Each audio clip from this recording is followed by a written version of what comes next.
रही है।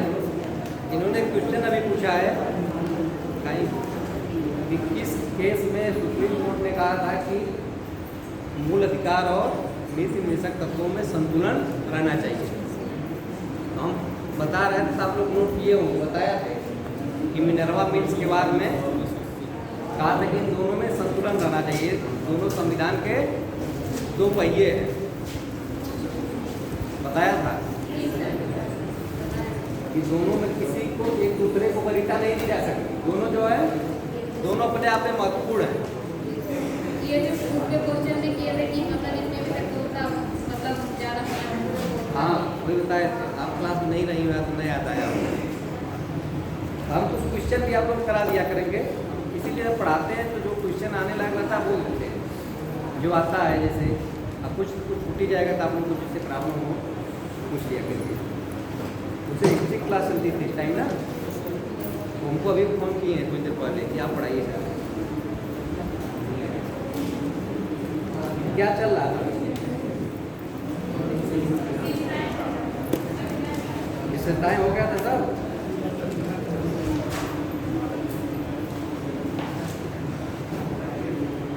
कोई पॉइंट वाइज लिखा कितनी विशेषता है देखिए।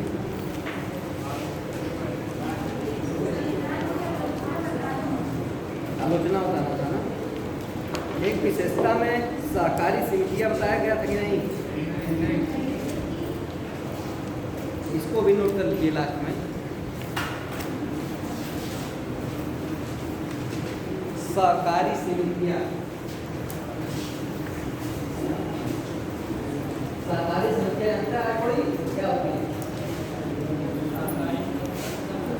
कोऑपरेटिव बैंक नाम सुने आप लोग? प्राइवेट नहीं होते, वो सरकार को देखकर सेमी गवर्नमेंट होते हैं। जैसे हर जिले में सहकारी बैंक होता है, जिला सहकारी बैंक तो नहीं मिला। अब की बार इसको संविधान में शामिल कर लिया गया मूल अधिकार में।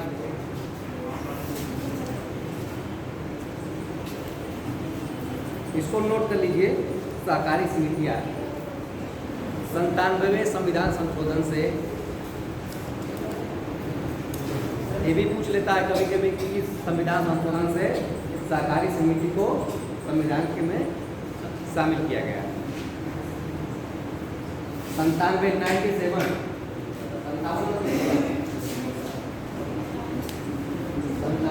संविधान संशोधन से 2011 में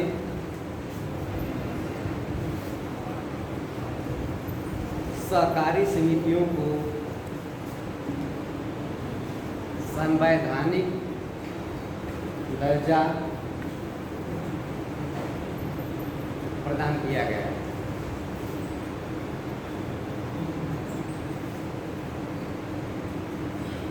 इस समय सहकारिता मंत्री कौन है? भारत में इसके पहले सहकारिता मंत्री नहीं होते थे, पहले हैं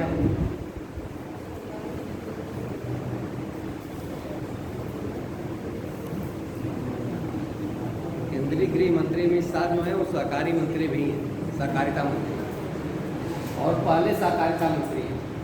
इसके पहले सहकारिता मंत्री का पद नहीं होता था। हो गया, संवैधानिक दर्जा प्रदान किया गया। इसमें जानते इसको 19 में मूल अधिकार में शामिल कर लिया गया सहकारी समितियों को। और सबसे नई चीज जोड़ी गई है, जैसे लास्ट में तो यही जोड़ा गया, इसको भी नोट कर लीजिए।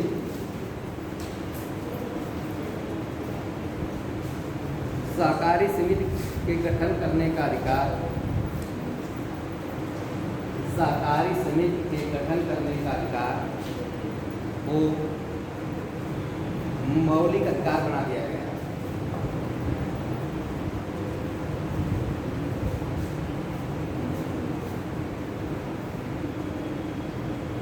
मौलिक अधिकार बना दिया गया। पुस्तक में लिख लीजिएगा अनुच्छेद 19 में शामिल किया गया। 19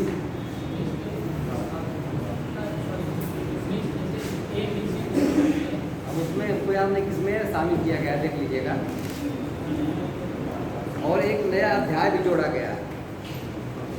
नया अध्याय, एक नया भाग 9B, मतलब नया का 9B पहले था, उसी में शामिल किया गया है। इसको किस अध्याय में शामिल किया गया है? 9B। देखिए अपने संविधान का इसको बार बार बताता हूँ, जहाँ 1 2 3 लिखा जाता है इसे रोमन में लिखा जाता है, ठीक। तो 9B में शामिल किया गया है। ये भी क्वेश्चन पूछ सकता है, जैसे बार बार पूछता है ना कि पंचायती राज किस भाग में है, सहकारी समितियों का प्रावधान किस भाग में है? 9B में।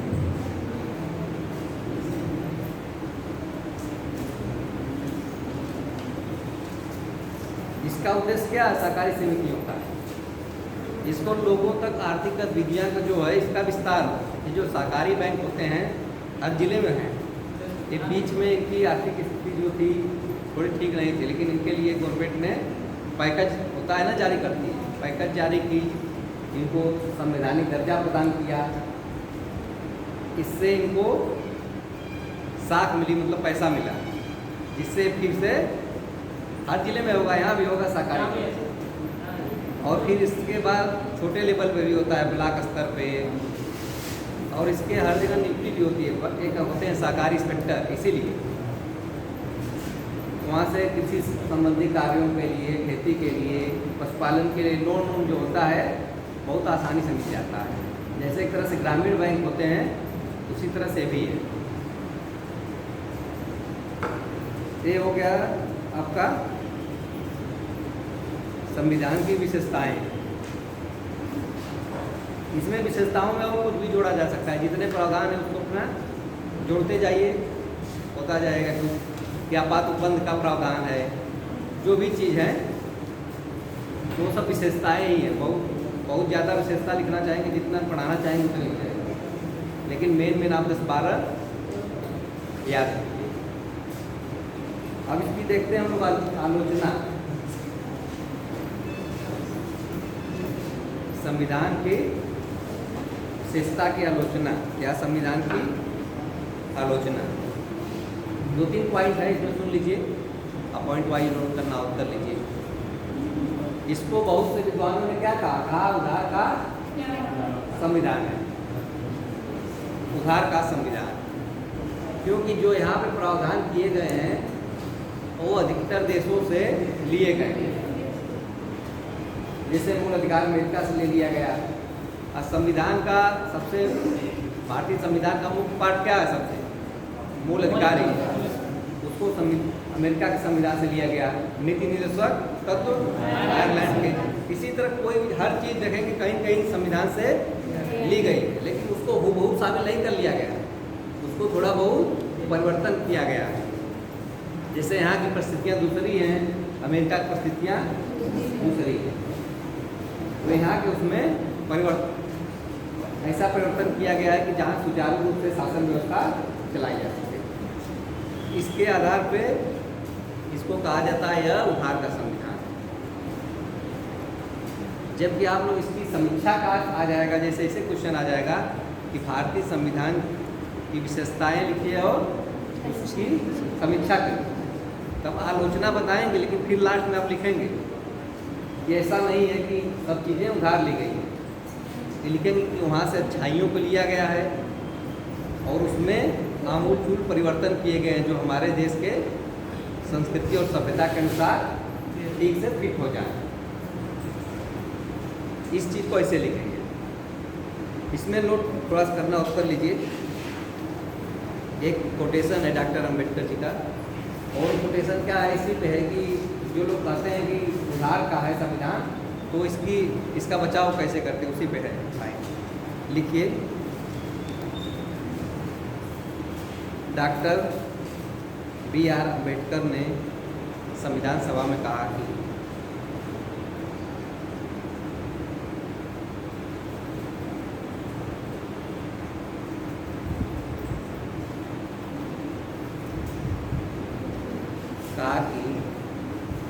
कोई पूछ सकता है, कोई पूछ सकता है कि इस घड़ी दुनिया के इतिहास में बनाए गए संविधान में, कोई पूछ सकता है कि इस घड़ी मतलब इस समय दुनिया के इतिहास में बनाए गए संविधान में नया क्या हो सकता है या नया क्या है। इसका मतलब क्या हुआ, उस समय जब लोग कहे कि यह उधार लिया गया तो डॉक्टर अम्बेडकर ने कहा कि ये तो ठीक है कि कोई पूछ सकता है कि आप हर जगह से ले रहे हैं सब चीज़ें, कहीं से कोई प्रावधान कहीं से कोई प्रावधान, आपका अपना क्या है, आप अपना मूल चीज़ से क्या जोड़ें। उसी का उत्तर देते हुए क्वेश्चन वो करते हैं। आगे और नोट करिए, 100 साल से अधिक समय हो गया जब दुनिया में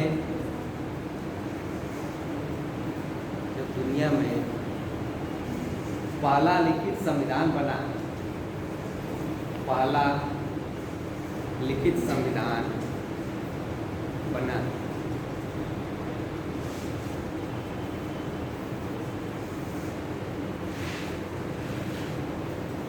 इसका अनुसरण अनेक देशों ने किया। इसका अनुसरण अनेक देशों ने किया।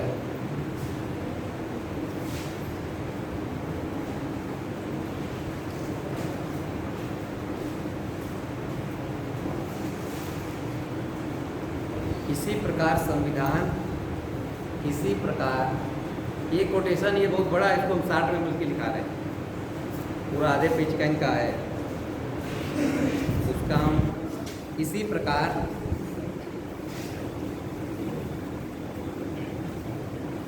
संविधान के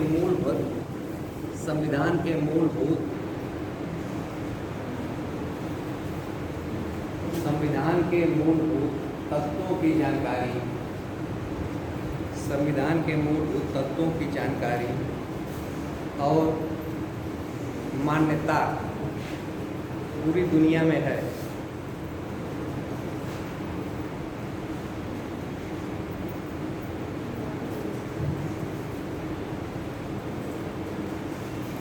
पूरी दुनिया में है।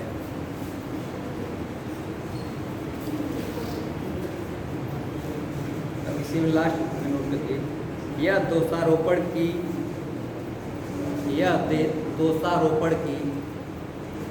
या यह आलोचना की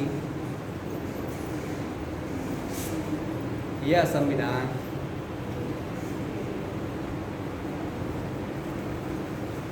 अन्य देशों के संविधानों की नकल है। यह संविधान अन्य देशों के संविधान की नकल है।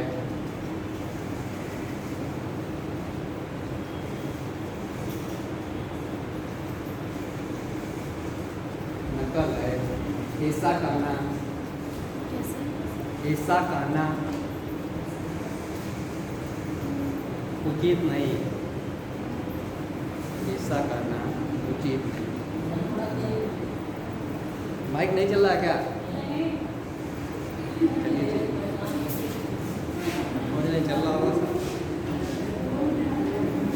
चल रहा है भाई? हाँ,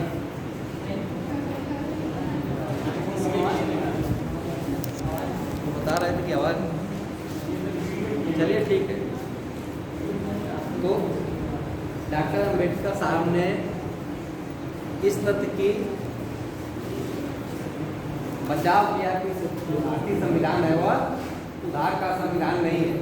इस आधार पर बचाव किया कि बहुत से देश दुनिया में संविधान है, और जो पहला संविधान था वो करीब 100 वर्षों पहले बना था, और उसके बाद कई संविधान बने। और जो लोग यह बात कहते हैं कि यह नकल है अन्य संविधानों का, ऐसा नहीं है, क्योंकि हर देश के मूलभूत चीज़ों को इसमें अपनाया गया है। ये तो है नहीं कि हर चीज़ उठा ली गई, हर देश की मूलभूत चीज़ों को अपनाया गया है।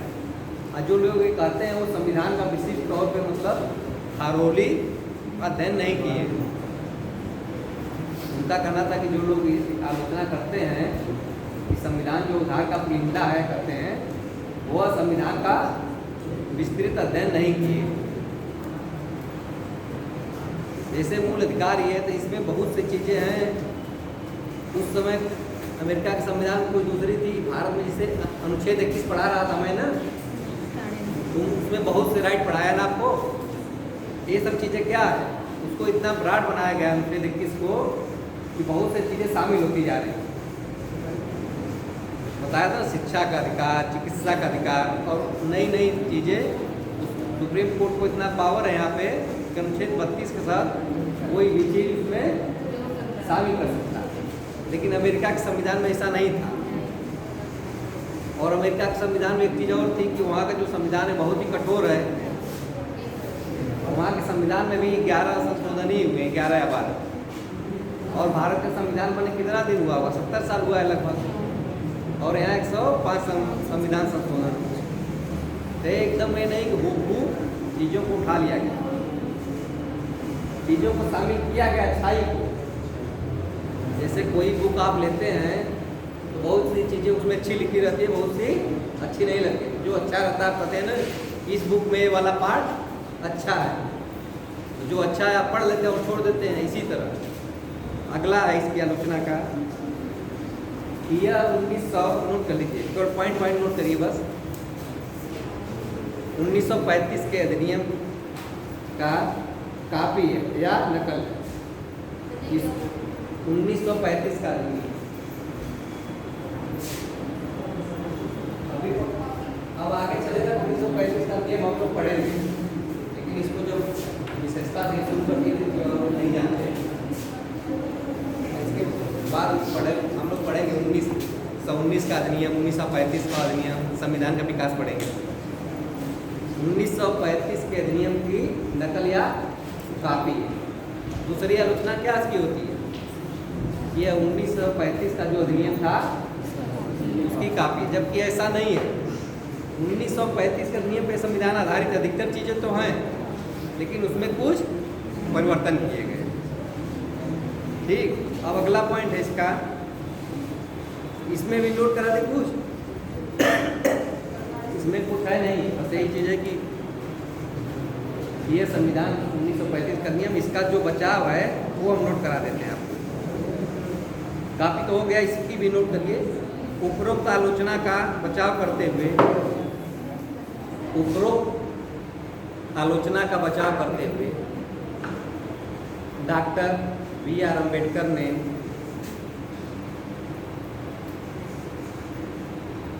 कहा कि आप लोग बार बार इन्हीं का नाम सुन रहे हैं, डॉक्टर B.R. अम्बेडकर। क्यों? ये प्रारूप समिति के अध्यक्ष थे। और संविधान सभा का अध्यक्ष कौन था?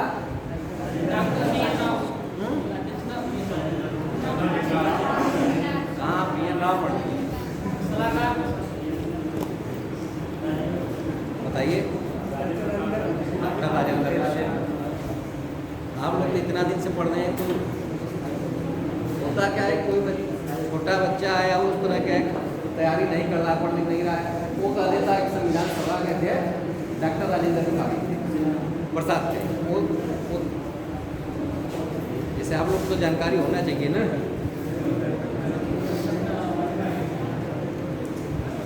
और उसके कार्यवाहक अध्यक्ष कौन थे?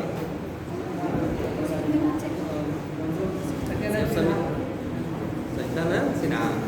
जब पहली मीटिंग हुई थी तो सच्चिदानंद सिन्हा जी कार्यवाहक अध्यक्ष थे, और उसके बाद अस्थायी अध्यक्ष चुन लिए गए डॉक्टर राजेंद्र प्रसाद, और प्रारूप समिति के अध्यक्ष B.R. अम्बेडकर। तो नोट करिए, इसमें कहा कि इन्वर्टेड कॉमा नोट करिएगा, इस बात का आरोप कि प्रारूप संविधान में ये किसकी बात हो रही है? 1935 अधिनियम की बात हो रही है। इस बात का आरोप कि प्रारूप संविधान में भारत सरकार अधिनियम 1935, भारत सरकार अधिनियम 1935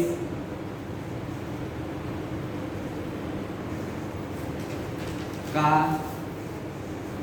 एक अच्छा खासा भाग शामिल किया गया है। एक अच्छा खासा भाग शामिल किया गया है।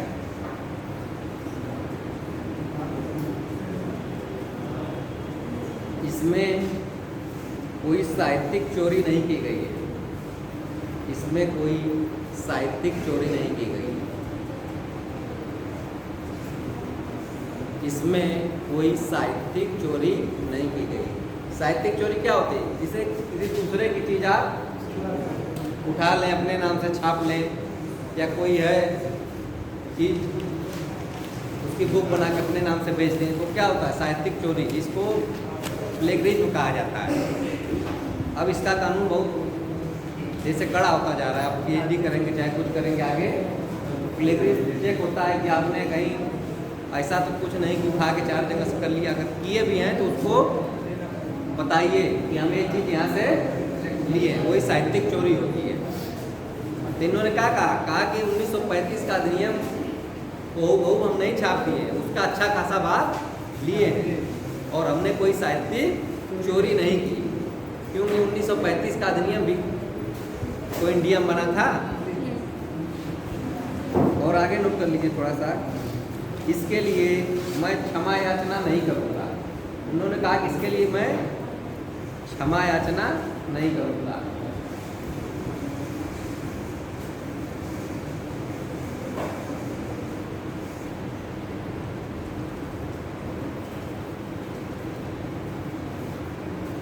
कभी कभी कोटेशन ही पूछ लेता है, स्टेटमेंट। क्या बात है, आप बहुत मुस्कुरा रहे हैं। नहीं बताइए, और लोग भी मुस्कुरा रहे हैं।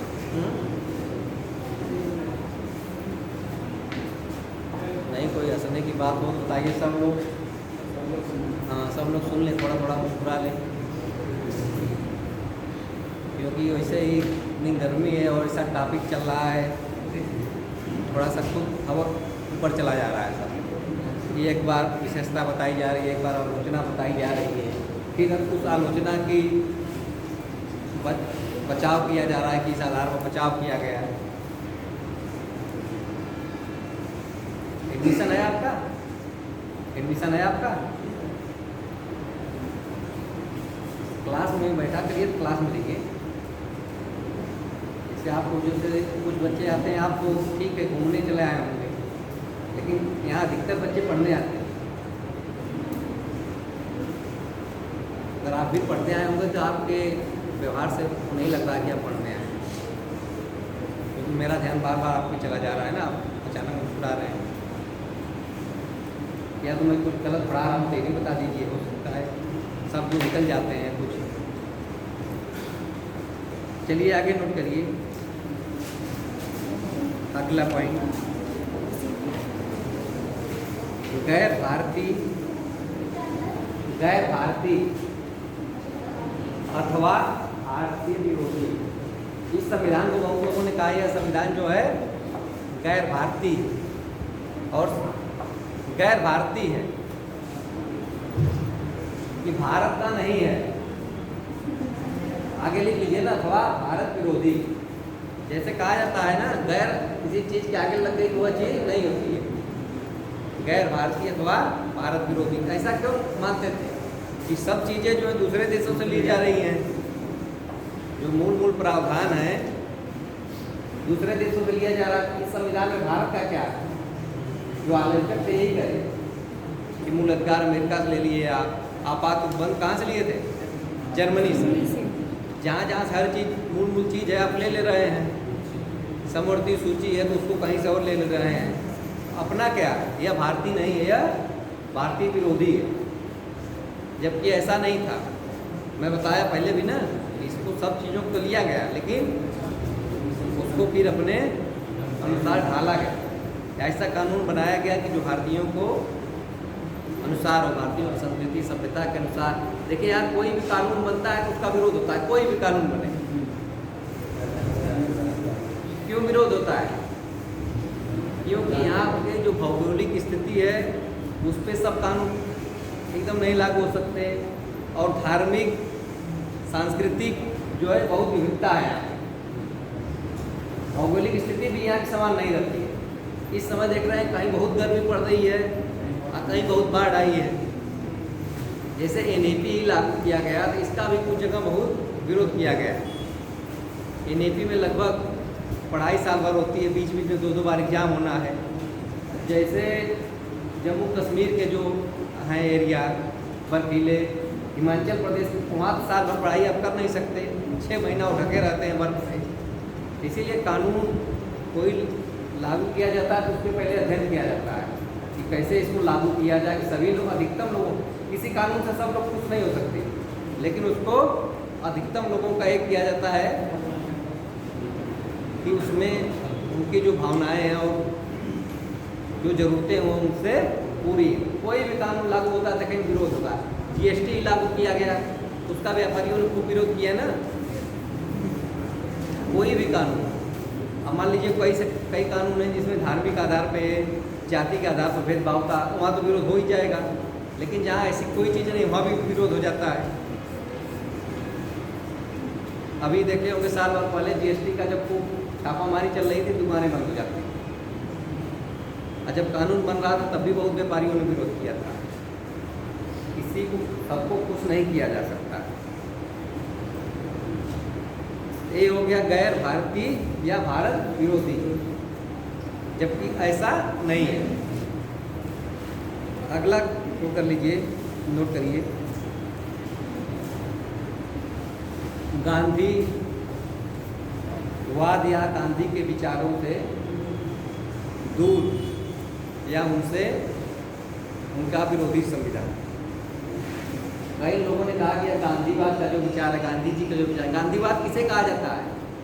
जो गांधीवाद का, गांधी जी का जो विचार था, सत्य, अहिंसा, उपवास, इसको क्या कहा जाता है? वाद, गांधीवाद। कोई चीज वाद जो होता है, एक विचार को कहा जाता है। आप लोग बहुत पढ़ते हैं ना संविधान, संप्रदायवाद, संविधानवाद, जिससे संबंधित वाद होता है, वाद लग जाता है सब, तो उसका विचार होता है।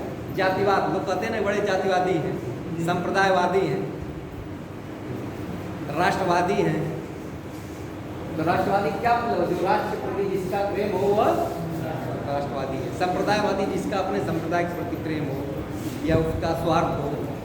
तो इसी तरह गांधीवाद का मतलब, गांधी के जो विचार थे गांधी जी के, वो गांधीवाद कहलाते थे। इस संविधान में कहा गया कि जो संविधान है यह गांधी जी के विचारों पे नहीं है, जबकि ऐसा नहीं है। गांधी जी कहते थे कि भारी उद्योगों के गांधी जी विरोधी थे। वो कहते थे कि छोटे छोटे उद्योग लगाए जाए, कुटीर उद्योग लगाया जाए, और सत्ता के विकेंद्रीकरण के पक्षधर थे। तो सत्ता का विकेंद्रीकरण का प्रावधान किया गया संविधान में ना। जो नगर पंचायत और नगर पालिका और नगर निगम, ये सब क्या है? ये सब विकेंद्रीकरण ही है। सत्ता का विकेंद्रीकरण क्या होता है कि उसकी पहुंच जो है, विस्तार जो है, अधिकतर लोगों तक पहुंच जाए। ये सब प्रावधान किया गया है। तो इसको हम कैसे कह सकते हैं कि ये गांधीवाद का विरोध कर रहा है? ऐसा तो है नहीं। उनको तो शामिल किया गया है ना उनके विचारों को। और नीति निर्देशक तत्वों में भी देखेंगे कुटीर उद्योग का प्रावधान है। गांधी जी गौपालन की भी बात करते थे, पर्यावरण सुरक्षा की बात करते थे। गांधी जी की एक बुक आती है हिंद स्वराज, आप लोग इसको मिलेगा, टाइम रहे तो उसको पढ़िएगा, बहुत अच्छी बुक है। उनका जो था विचार की जो व्यवस्था है, अर्थव्यवस्था है, और ये सब क्या है, ग्रामीण स्तर पर। और भारत के संविधान में इसका प्रावधान किया गया है। ऐसा नहीं है कि नहीं किया गया है। जिसका मतलब होता है ना 73वां और 74वां संविधान संशोधन, ग्राम पंचायत और नगर पंचायत, ये प्रावधान इसमें हम नोट नहीं करा रहे हैं, ठीक। इसमें भी कोटेशन एक भी प्रकाशन का उसकी जरूरत है, ठीक। और इस एक और इसका वो है कि इसको लोग कहें कि बहुत बड़ा संविधान है, आवश्यकता से अधिक बड़ा। इसको, इसकी पहली विशेषता भी क्या है? विश्व का सबसे बड़ा लिखित संविधान, लिखित संविधान। अलिखित संविधान तो है, लेकिन यह विश्व का सबसे बड़ा लिखित संविधान है। इसका इस आधार पर भी आलोचना की गई कि आवश्यकता से अधिक बड़ा है। यह आवश्यकता से अधिक बड़ा नहीं है। क्यों हम कह सकते हैं? क्योंकि वो भी वही चीज बता रहा था मैं कि भारत इतना जैव विविधताओं का, धार्मिक विविधताओं का, संस्कृतियों का इतना यहाँ विभाजन है और विविधता है, यहाँ एक ही चीज़ सब पे नहीं लागू की जा सकती। इसीलिए इसमें थोड़ा थोड़ा प्रावधान बनाना पड़ा। जब आप लोग अनुसूची पढ़ेंगे तो कई अनुसूचियाँ जैसे 5वीं में पढ़ेंगे तो कई क्षेत्रों के लिए अलग से व्यवस्था की गई है। जनजाति क्षेत्रों के लिए वहाँ भी हमारा संविधान लागू, लेकिन कई चीज़ें हैं जो वहाँ जनजातियों के लिए अलग से लागू है। जैसे जम्मू कश्मीर के लिए भी अलग हो है, कुछ भाग पे लागू होता है, कुछ अंडमान निकोबार के लिए अलग है। जैसे वहाँ पे पूरे कानून लागू नहीं होते हैं, CRPC जो है वहाँ पे लागू नहीं होती है। नागालैंड में, त्रिपुरा में, इसको हम लोग आगे पढ़ेंगे, लेकिन यहाँ पे उदाहरण आ रहा है, बता रहा है। इसीलिए इसका आकार जो है बढ़ता गया है। जहाँ पे 4 लोगों एक ही घर है मान लीजिए, और वहाँ पे 4 लोग हैं, चारों लोग अलग अलग क्षमता है। कोई साइंस पढ़ने में बहुत अच्छा है, कोई आर्ट में है, उनके लिए सबके लिए अलग अलग व्यवस्था करनी पड़ेगी ना। सब चीज़ें अलग अलग हो जाती है। मान लीजिए 4 भाई हो, एक ही चीज़ में पढ़ रहे हैं, केवल साइंस ही सब अच्छा पढ़ते हैं, तो उनके लिए एक ही बुक में काम हो जाएगा। तो भारत में ऐसा नहीं हो सकता। भारत इतना विविधताओं का देश है कि भारत में इस प्रकार काम नहीं चलाया जा सकता। अब लास्ट पॉइंट है, इसको वकीलों का स्वर्ग कहा जाता है। वकीलों का स्वर्ग, वकीलों का स्वर्ग क्यों कहा जाता है? कि ऐसा है, इसमें बहुत सी चीज़ें अस्पष्ट है, स्पष्ट नहीं है, वहाँ विरोध है। और जहाँ विरोध होगा तो किसके पास जाएंगे? जो कानून जानेगा। यहाँ कानून के जानकार कौन है? कानून की डिग्री कौन लेता है? वकील ही। तो जितना अधिक वकील थोड़ी चाहेगा कि विवाद खत्म हो जाए। जितना अधिक विवाद बढ़ेगा उसकी कमाई उतनी अधिक होगी। इसीलिए इसको वकीलों का स्वर्ग कहा जाता है। लेकिन ऐसा इसमें भी नहीं है, इसका हमको बचाव करना है ना। वास्तव में ऐसा नहीं है, जहाँ वह सब चीज़ का इंटरप्रिटेशन किया जाता है। चीज़ें देखेंगे, इसीलिए वो बड़ा हो गया कि विवाद कम हो। हर चीज़ संविधान आप लोग पढ़ेंगे, कोई कानून पढ़ेंगे तो नीचे इसमें कोई LLB का स्टूडेंट है, उसमें कोई कानून पढ़ेगा आपको नीचे लिख दिया गया रहता है परंतु। एक कानून है वो लिख दिया गया कि पूरे भारत पर लागू होगा, नीचे लिख दिया जाएगा परंतु में कि जम्मू कश्मीर और नागालैंड को छोड़। इस तरह की चीज़ें जब जोड़ी जाती रहेगी तो आवश्यकता से अधिक बड़ा हो जाएगा और इसमें विवाद की भी स्थितियाँ आएंगी। इसीलिए इसको क्या कहा जाता है? वकीलों का स्वर्ग है। अब ये समाप्त हो गया, इसकी विशेषता और आलोचना। ठीक, अब लोग हम इसका पढ़ेंगे, इसमें संवैधानिक विकास, संविधान का संवैधानिक विकास, ऐतिहासिक पृष्ठभूमि, कि संविधान कैसे बना, इसकी संविधान सभा बनी कब और कौन कौन से कानून बने, कैसे विकास 1919 का अधिनियम, 35 का अधिनियम करते, फिर 1947 का अधिनियम स्वतंत्रता वाला है। थोड़ा थोड़ा हम 60 में सबको पढ़ते हुए आएंगे।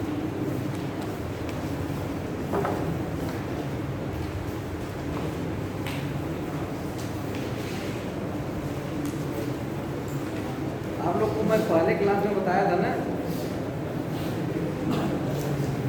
इस संविधान का विचार पहली बार किसके मन में आया था? M.N. राय, बताया था ना कि उन्होंने ही सुझाव दिया। M.N. राय, OBM, M.N. राय जो है इस साम्यवादी विचारक है। राय नहीं, OBM राय, M.N. राय। 1934 में इन्होंने पहली बार क्या इस चीज को हम बताए थे ना।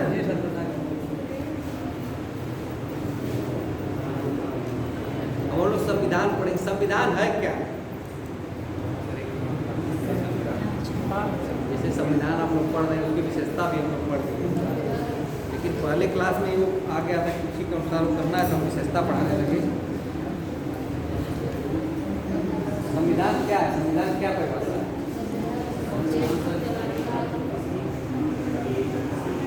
बताइए सही बता। किसी भी देश को चलाने का एक कानून जो बनता है, सर्वोच्च कानून, वो संविधान होता है। उसी के अनुसार उस देश का, इसकी एग्जैक्ट कोई परिभाषा नहीं दी जा सकती।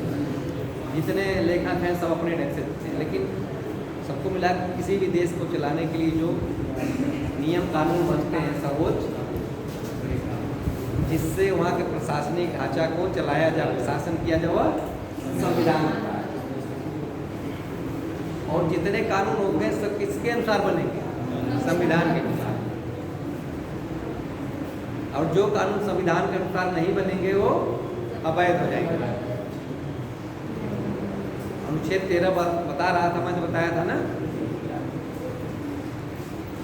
तो संविधान को नोट कर लीजिए, परिभाषा इसकी नोट करना चाहते हो तो।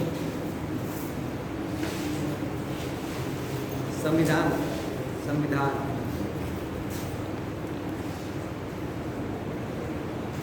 संविधान का अर्थ है कि वह नियम अथवा कानून, वह नियम अथवा कानून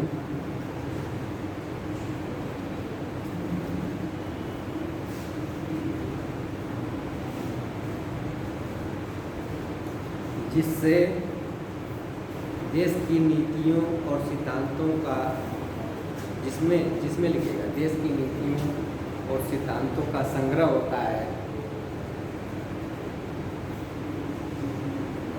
जिसमें देश की नीतियों और सिद्धांतों का संग्रह होता है, जिसके अनुसार उस देश का शासन किया जाता है, उस देश का शासन किया जाता है। संविधान कहलाता है, संविधान कहलाता है। जैसे इसमें मैं एक शब्द नोट करवाया हूँ, क्या? जिसके आधार पर उस देश का शासन किया जाता है। जैसे मैं एक चीज इसमें बोला हूँ आप लोगों को कि नीतियों और सिद्धांतों का संग्रह। इसका मतलब हुआ कि जो हमारी नीति है, नीति का मतलब क्या होता है? पॉलिसी। नीति का मतलब पॉलिसी। जो हम कोई भी नियम बनाते हैं, कोई योजना बनाते हैं, वो नीति कहलाती है।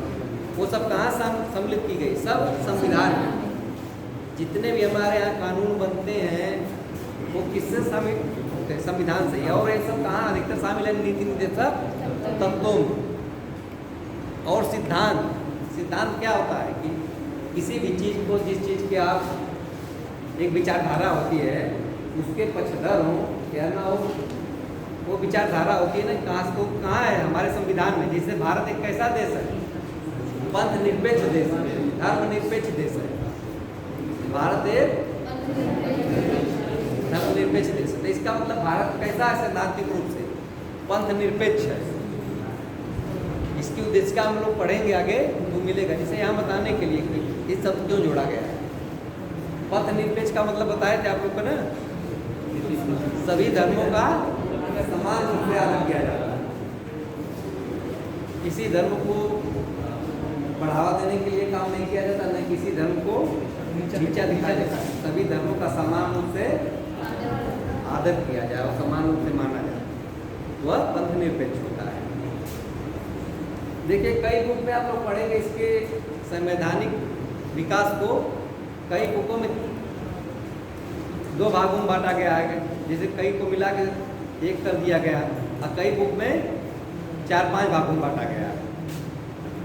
जैसे जे.एम. पांडे की बुक पढ़ेंगे आप लोग, तो उसमें 5 भागों में बांटा गया। हम एक नोट्स अपना लिए, इसको उसी को दो भागों में कर दिया गया। ठीक, संवैधानिक विकास,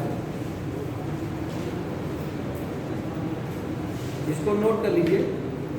भारत के संवैधानिक विकास को दो भागों में बांटा गया है। ईस्ट इंडिया कंपनी के पहला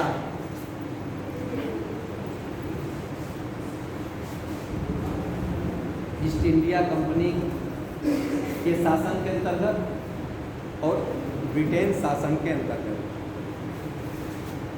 जैसे भारत में ईस्ट इंडिया कंपनी कैसे शासन करने आई थी, वो तो व्यापार करने आई थी, और धीरे धीरे वो शासन करने लगी। एक चार्टर एक्ट, कौन किस चार्टर एक्ट के तहत?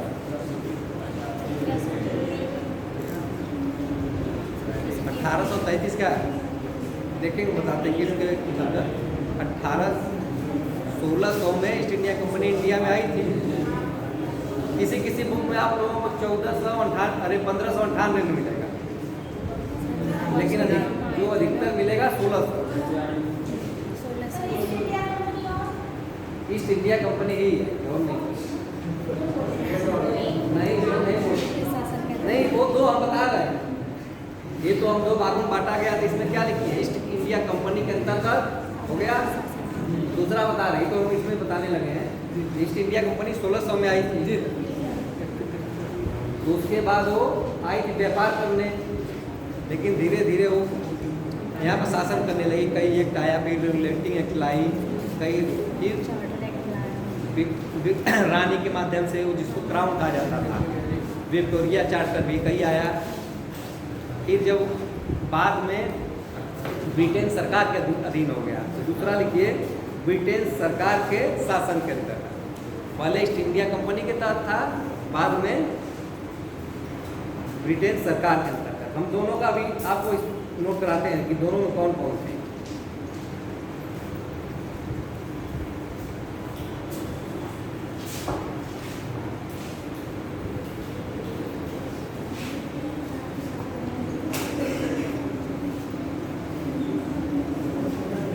ईस्ट इंडिया कंपनी के अंतर्गत कौन कौन थे? ठीक है, कौन कौन से इसमें कानून बने? इसमें जो करिए चार बना लिए, फिर बारी बारी से इसको पढ़ाएंगे। रेगुलेटिंग एक्ट, ये दो बताया हूँ ना। एक कंपनी शासन के अंदर और ब्रिटेन, एक कंपनी वाला ही है, इंडिया कंपनी वाला। इसमें नोट करिए उसमें कौन कौन कानून थे। रेगुलेटिंग एक्ट 1773, इसको नोट करिए। इसी तरह बना लीजिए चार्ट, आप नीचे बनाते जाइए, आप जैसे भी हो सके आपका। फिर Pitt's India act 1784, Pitt's India act लिख दे।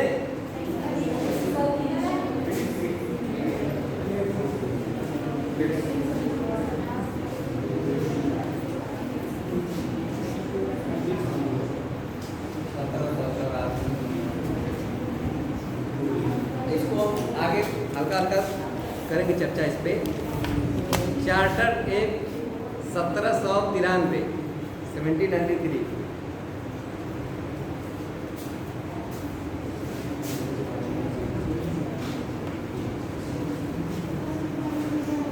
जैसे कई कानूनों को नाम नहीं दिया गया, उनको कर दिया गया चार्टर एक्ट, उसको। फिर चार्टर एक्ट 1813, चार्टर एक्ट 1813,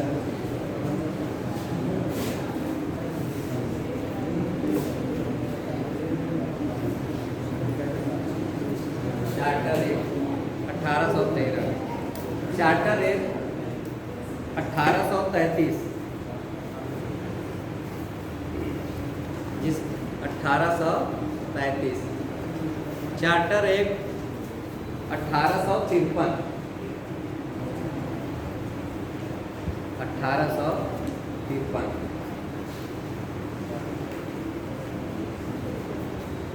इसको मुख्य रूप से दो भागों में बांटा गया, दूसरा में इसमें एक इतना। ठीक, इसमें हमको मूल तीनों ये नोट कराए कितने भागों में है, 1 2 3 4 5 6।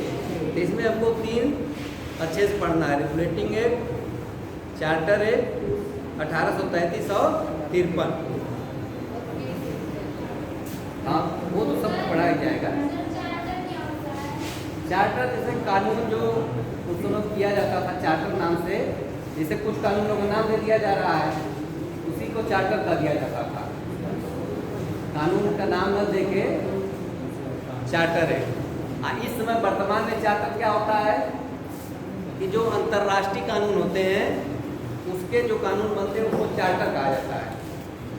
जैसे संयुक्त राष्ट्र चार्टर, संयुक्त राष्ट्र का जो कानून है यूएन का, यूएन चार्टर कहा जाता है।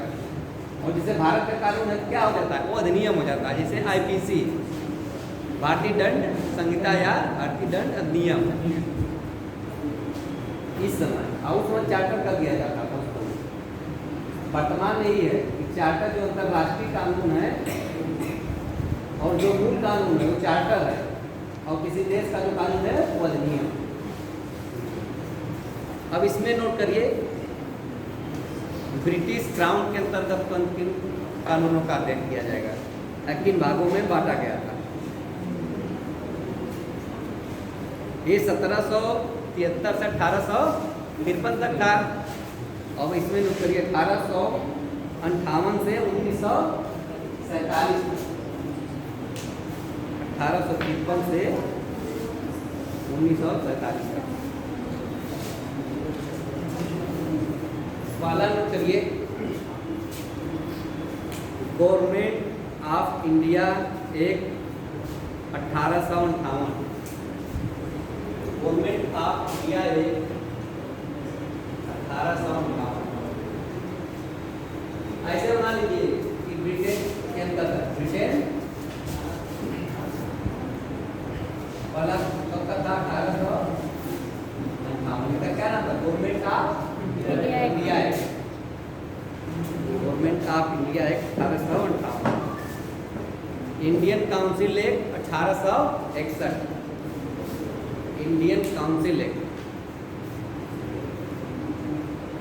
काउंसिल का मतलब क्या होता है, परिषद। इसी एक्ट के तहत भारत में 3 हाई कोर्टों की स्थापना की गई थी, मद्रास, मुंबई और कलकत्ता। आगे पढ़ाएंगे तो बताएंगे। Indian council act 1861। अगला नोट करिए इंडियन काउंसिल एक्ट 1892।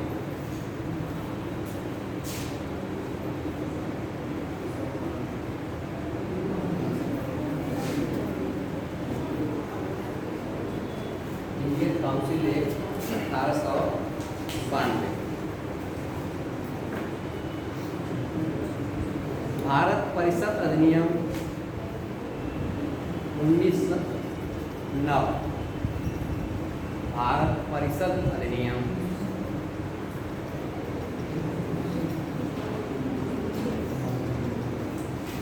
और फिर अगला है, देखिए एक परिषद अधिनियम था, एक सरकार अधिनियम था, जिसको दैत्य शासन भी कहा जाता था। भारत सरकार अधिनियम 1919, 1919 ये बहुत इम्पोर्टेंट है। 1919 भारत सरकार अधिनियम।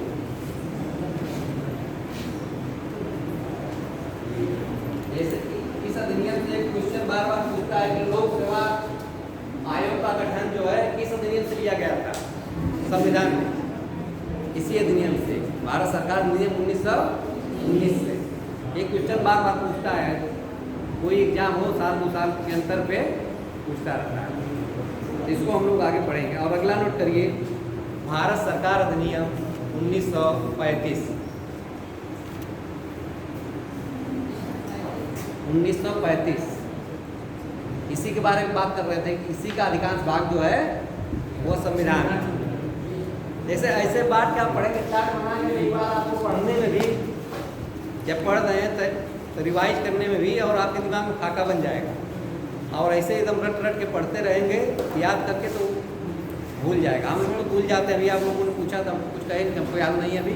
सर इसमें एक्ट का मतलब धारा होता है या कानून होता है? एक देखिए, इस समय जो चीज़ है, एक हो गया है धारा ही होती है। धारा और अनुच्छेद में अंतर होता है। संविधान में जो चीज़ें हैं उसको अनुच्छेद कहा जाता है, और चीज़ों में जो है धारा होती है। लेकिन कहीं कहीं किसी चीज़ में अनुच्छेद भी लिख दिया जाता है। उसका एकदम कोई हार्ड फास्ट रूल नहीं है, एकदम हाँ कर दिया गया तो वही है। लेकिन अधिकतर में क्या होता है, सर इसमें कानून एक्ट का मतलब कानून में क्या होता है? कानून क्या है? कानून कोई नियम है जो बनाया जाता है, कानून है वही नियम बना दिया गया है, वही रूल बना दिया गया है। और कोई उसको एप्रोप्रिएट अथॉरिटी, मतलब जो सक्षम अथॉरिटी वो पास कर दे, वो कानून हो जाता है। अभी तक इंडिया में कैसे कानून बनता है? संसद बनाती है। संसद में क्या प्रावधान है, प्रक्रिया है? लोकसभा में लाया जाएगा, राज्यसभा में, वहाँ दोनों से पास होगा राष्ट्रपति। संसद में तीनों शामिल है ना, लोकसभा, राज्यसभा और राष्ट्रपति। जब राष्ट्रपति से पास हो जाएगा तो कानून हो जाएगा। अब ये छोटी छोटी चीज़ें आप उसको लिए आती है एक डिक्शनरी, आप ले लीजिए। अब किसी से पूछेंगे एकदम फैक्ट तो नहीं बता पाएगा आपको, कानून क्या है, धारा क्या है, अनुच्छेद क्या है।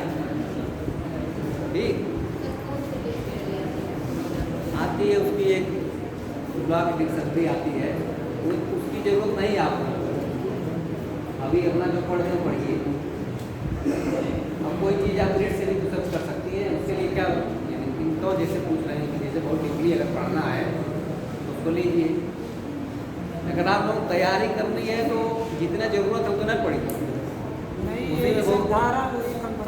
नहीं ठीक, हम बताए हैं, जैसे हम बता रहे हैं, धारा अनुच्छेद में ही अंतर भी है।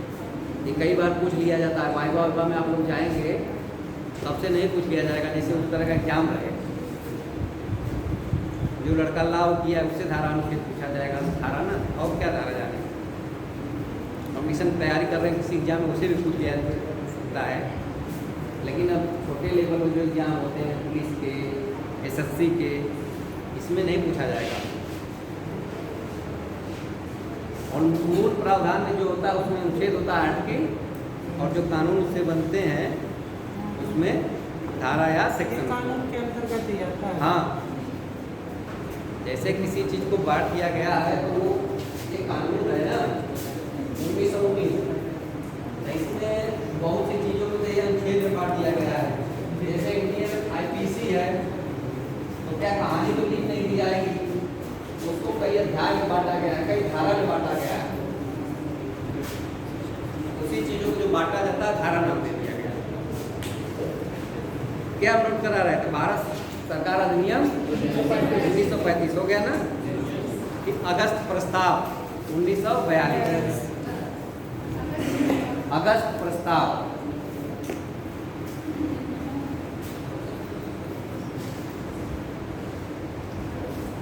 अगस्त प्रस्ताव 1942, 1942 अगस्त प्रस्ताव। ये इसलिए बांटा, इसको हम दो भागों में बांट के फिर बांट रहे हैं, पढ़ने में हम लोग को आसान रहे। अगला है कैबिनेट मिशन 1946, कैबिनेट मिशन 1946। जब संविधान सभा का गठन होने वाला था तो उसी समय आया था कैबिनेट मिशन। उसी के लिए आया था कि कैसे संविधान सभा का बने। लेकिन भारतीय जो थे उस समय राजनीतिक और संविधान व्यवस्था बना रहे थे, कानून भी, वो विरोध कर रहे थे कि इनका कैबिनेट हमको मंजूर नहीं है, हम अपने ढंग से करेंगे। इसको हम पढ़ेंगे कैबिनेट मिशन, तो उसमें पढ़ेंगे कैबिनेट। और लास्ट में है लॉर्ड माउंटबेटन योजना, इसी को स्वतंत्रता अधिनियम भी कहा जाता है। लॉर्ड माउंटबेटन योजना, लॉर्ड माउंटबेटन योजना। जब भारत आज़ाद हुआ था कौन गवर्नर जनरल थे? लॉर्ड माउंटबेटन ही थे। इन्होंने ही जो स्वतंत्रता अधिनियम, इसी को स्वतंत्रता अधिनियम भी कहा जाता है। उस समय इस योजना में क्या था कि 2 देश बनेंगे, भारत और पाकिस्तान। तो इन्होंने ही उस पर साइन किया था और यही लास्ट गवर्नर जनरल थे। एक क्वेश्चन पूछता है वाला, इसके बाद कौन बना स्वतंत्रता के बाद वाला? राजगोपाल सिंचारी। ये हो गए इतने एक ठाए, जैसे मोटी मोटा 2 भागों में बांट दिया गया, फिर उसके बाद ऐसे बांटा गया है डीपली। तो इसको हम आगे देखेंगे, ठीक। तब इसका 1947 होगा ना? हाँ 1947, इसको भारत स्वतंत्रता अधिनियम भी कहते हैं। बस आज बंद करते हैं। क्या हुआ? हाँ 1.5 घंटे गए थे, हम बात किए हैं। अभी हमको कल ये हो गया, शाम को पढ़ाना था, चले अभी कंफर्म किए नहीं है। आज इतना ही पढ़ाएंगे, कर सकेंगे, ठीक। आप कर दीजिए।